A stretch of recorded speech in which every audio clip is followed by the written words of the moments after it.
ജീവിതത്തിൽ നേരിടേണ്ടി വന്ന ശക്തമായ വെല്ലുവിളികളെ താൻ എങ്ങനെ അതിജീവിച്ചുവെന്നും തനിക്ക് ജീവിതത്തിലുണ്ടായ വ്യത്യസ്തമായ ജീവിതാനുഭവങ്ങളെക്കുറിച്ചും വിശദീകരിക്കുകയാണ് reverend Sajan P Mathews capital ക്യാൻവാസിൽ.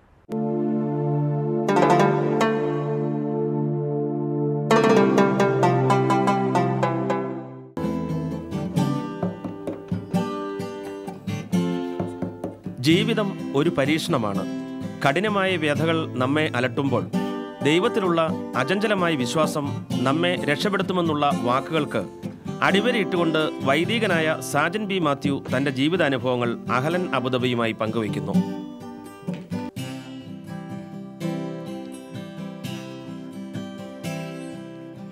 ഒരു മഴയും തോരാതിരുന്നിട്ടില്ല, ഒരു കാറ്റും അടങ്ങാതിരുന്നിട്ടില്ല, ഒരു രാവും പുലരാതിരുന്നിട്ടില്ല, ഒരു നോവും കുറയാതിരുന്നിട്ടില്ല.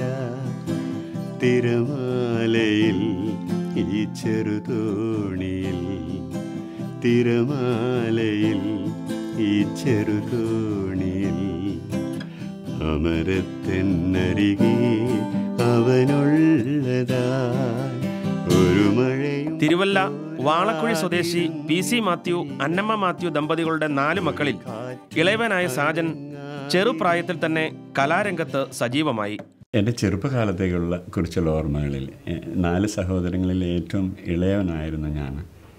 എൻ്റെ നേരെ മൂത്ത ജ്യേഷ്ഠനും ഞാനും തമ്മിൽ 9 വയസ്സിൻ്റെ വ്യത്യാസമുണ്ട്. അതുകൊണ്ട് മറ്റു 3 സഹോദരങ്ങൾക്കും ഞാൻ എന്നും ഒരു കുഞ്ഞായിരുന്നു.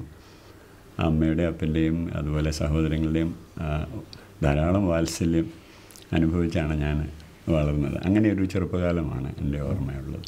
മലയാളത്തിൻ്റെ പ്രിയ അഭിനേതാവ് തിലകൻ്റെ മകൻ ഇദ്ദേഹത്തിൻ്റെ ക്ലാസ്മേറ്റ് ആയിരുന്നു. സ്കൂൾ പഠനകാലത്ത് തിലകൻ്റെ ശിക്ഷണത്തിൽ നിരവധി നാടകങ്ങളിൽ അഭിനയിക്കുകയും പിന്നീട് സംഗീത മേഖലയിലേക്ക് തിരിയുകയുമുണ്ടായി. ഞാൻ പഠിച്ചത് തടിയൂർ NSS ഹൈസ്കൂളിലായിരുന്നു. അതിനടുത്ത് പ്ലാങ്കമൺ എന്ന സ്ഥലത്താണ് തിലകൻ മാസ്റ്റർ വാടക വീട്ടിൽ കുടുംബമായി താമസിച്ചിരുന്നത്. അന്ന് അദ്ദേഹം നാടക പ്രവർത്തനവുമായി നടക്കുന്ന കാലമാണ്.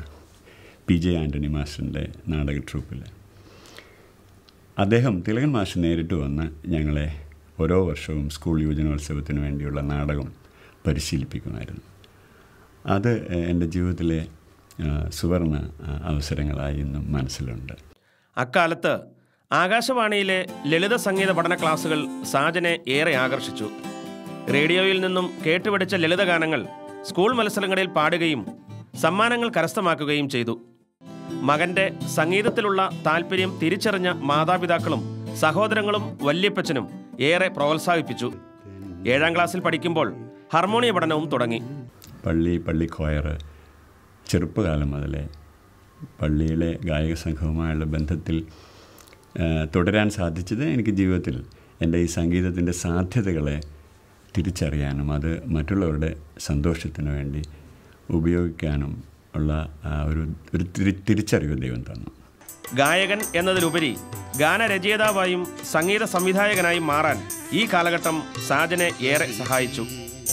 വരാനിനി വൈകരുതേ അരുമനാരാ ശ്രീയേശുവേ അരികിൽ, വരാനിനി വൈകരുതേ അരുമനാരാ ശ്രീയേശുവേ. മർത്തോമ സഭയിലെ വൈദികനായി 1988 പട്ടം സ്വീകരിച്ചു.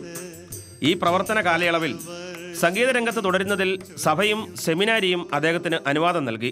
തുടർന്ന് രാജ്യത്തിൻ്റെ വിവിധ ഭാഗങ്ങളിലും അമേരിക്ക അടക്കമുള്ള വിദേശ രാജ്യങ്ങളിലും പ്രവർത്തിക്കുവാൻ അവസരമുണ്ടായി. അമേരിക്കയിൽ വെച്ച് വെസ്റ്റേൺ മ്യൂസിക്കിനെക്കുറിച്ച് കൂടുതൽ പഠിക്കുവാനും വിവിധ സംഗീത ഉപകരണങ്ങളെക്കുറിച്ചും റെക്കോർഡിംഗ് ടെക്നോളജിയെക്കുറിച്ചും മനസ്സിലാക്കുവാനും കഴിഞ്ഞു. മാർത്തോമ സഭയ്ക്ക് സ്വന്തമായൊരു റെക്കോർഡിംഗ് സ്റ്റുഡിയോ എന്നത് ദീർഘനാളത്തെ സ്വപ്നമായിരുന്നു. ആ സ്വപ്ന സാക്ഷാത്കാരം ആ നാളുകളിൽ ദൈവം സാധിച്ചു. കേരളത്തിലെ ആദ്യത്തെ high definition audio recording studio തിരുവല്ലയിൽ സെറ്റപ്പ് ചെയ്യാൻ ദൈവം കൃപ തന്നു.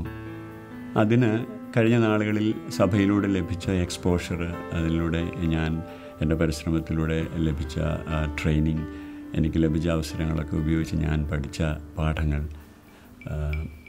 അതൊക്കെ എനിക്ക് സഹായകരമായി. ദൈവത്തിലുള്ള അചഞ്ചലമായ വിശ്വാസം കൊണ്ടുകൂടിയാണ് ജീവിത വഴിത്താരയിൽ തന്നെ ഗ്രസിച്ച അർബുദ രോഗത്തെ കീഴ്പ്പെടുത്തുവാനും ഈ വൈദികന് സാധിച്ചത്. മൂക്കിനുള്ളിലെ ട്യൂമർ തൻ്റെ സംഗീതത്തിനും വൈദിക പ്രവർത്തനങ്ങൾക്കും സൃഷ്ടിച്ച ആഘാതം വളരെ വലുതായിരുന്നു. രോഗപീഡയാൽ ഏറെ തളർന്നു പോയെങ്കിലും ആത്മധൈര്യവും ദൈവപ്രീതിയും തന്നെ സ്നേഹിക്കുന്നവരുടെ പ്രാർത്ഥനയും ആ സന്നിഗ്ധഘട്ടത്തിലും പിടിച്ചു നിൽക്കുവാൻ തുണയേകി. ദൈവത്തിൻ്റെ വരദാനമായി തനിക്ക് ലഭിച്ച സംഗീതവും രോഗമെന്ന ശത്രുവിനെ കീഴ്പ്പെടുത്താൻ കരുത്തു നൽകി. തക്ക സമയത്ത് രോഗം കണ്ടെത്താൻ കഴിയുന്നത് എത്ര വലിയ ഭാഗ്യമാണ്.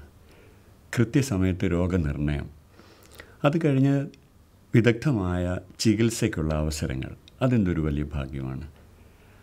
ആവശ്യമായ support system, family, community, friends, church, അനേകരുടെ പ്രാർത്ഥന, വിദഗ്ധരായ ഡോക്ടർമാരുടെ നിസ്വാർത്ഥമായ ശുശ്രൂഷ, ഇതെല്ലാം ദൈവം നമുക്ക് വേണ്ടി ഒരുക്കി വെച്ചിട്ടാണ് ഈ രോഗമെന്ന നിയോഗത്തിലൂടെ നമ്മെ കടത്തിവിടുന്നത് എന്ന തിരിച്ചറിവ് എന്നെയും കുടുംബത്തെയും ആ ദിവസങ്ങളിൽ ശക്തിപ്പെടുത്തി. അർബുദം എന്ന രോഗത്തെ തോൽപ്പിച്ച് വീണ്ടും സജീവമായ പ്രവർത്തനങ്ങളിലും സംഗീത ശുശ്രൂഷകളിലും ഏർപ്പെട്ടിരിക്കുന്ന ഈ വൈദികൻ നമുക്ക് മുന്നിൽ ഒരു പ്രതിരൂപമാണ്. മനക്കരുത്തോടെ ശത്രുവിനെ തോൽപ്പിച്ച് വിജയം വരിച്ച ഒരു വീരയോദ്ധാവ് തന്നെ. റേഡിയേഷൻ ആരംഭിച്ച് ഏതാണ്ട് 15-20 സെഷൻസ് കഴിഞ്ഞപ്പോഴേക്കും സ്വാഭാവികമായി ശരീരത്തിൽ ഒത്തിരി പ്രത്യാഘാതങ്ങളുണ്ടായി. എൻ്റെ പല്ലെല്ലാം എടുക്കേണ്ടി വന്നു. വായിൽ ഉമിനീർ ഗ്രന്ഥികളെല്ലാം വറ്റിപ്പോയി, മുടിയെല്ലാം പോയി, ദീക്ഷയെല്ലാം പോയി, മുഖമാകെ കറുത്തിരുണ്ടു. എനിക്കിത് താങ്ങാനാവാതെ ഒരു ഡോക്ടർ അപ്പോയിൻമെൻറ്റിൽ ഞാൻ ഡോക്ടറോട് വളരെ ഭാരത്തോടെ ഈ കാര്യങ്ങളൊക്കെ പറഞ്ഞു. ഡോക്ടർ എന്നോട് പറഞ്ഞു, അച്ഛാ, നമ്മളൊരു യുദ്ധത്തിലാണ്. നമ്മുടെ മുഖ്യ ശത്രു അർബുദ രോഗമാണ്. ഈ അർബുദ രോഗത്തെ തോൽപ്പിക്കുക എന്നതാണ് അച്ഛൻ്റെ ലക്ഷ്യം. ഡോക്ടർമാരും മെഡിസിൻസും മറ്റ് സിസ്റ്റംസും എല്ലാം അച്ഛനോടൊപ്പം ഉണ്ട്. എന്നാൽ ഒരു യുദ്ധത്തിൽ രണ്ടു പക്ഷത്തും നഷ്ടങ്ങളുണ്ടാവുക സ്വാഭാവികം. ഈ ശത്രുപക്ഷത്തും നഷ്ടങ്ങളുണ്ടാകും, നമുക്കും നഷ്ടങ്ങളുണ്ടാകും. എന്നാൽ ആത്യന്തികമായി യുദ്ധത്തിൽ ജയിക്കുക എന്നതാണ് നമ്മുടെ ലക്ഷ്യം.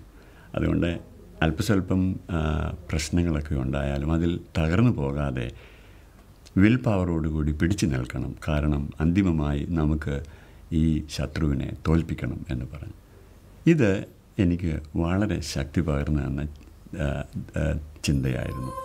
ചികിത്സയുടെ നാളുകളിൽ ദൈവം തന്നിലേക്ക് ശക്തി നൽകിയത് ഗാനങ്ങളിലൂടെയായിരുന്നു.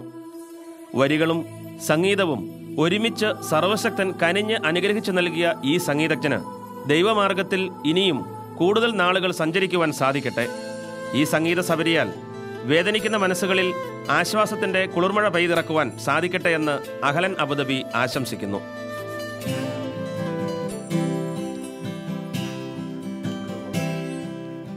ഒരു മഴയും തോരാതിരുന്നിട്ടില്ല, ഒരു കാറ്റും അടങ്ങാതിരുന്നിട്ടില്ല, ഒരു രാവും പുലരാതിരുന്നിട്ടില്ല, ഒരു നോവും കുറയാതിരുന്നിട്ടില്ല.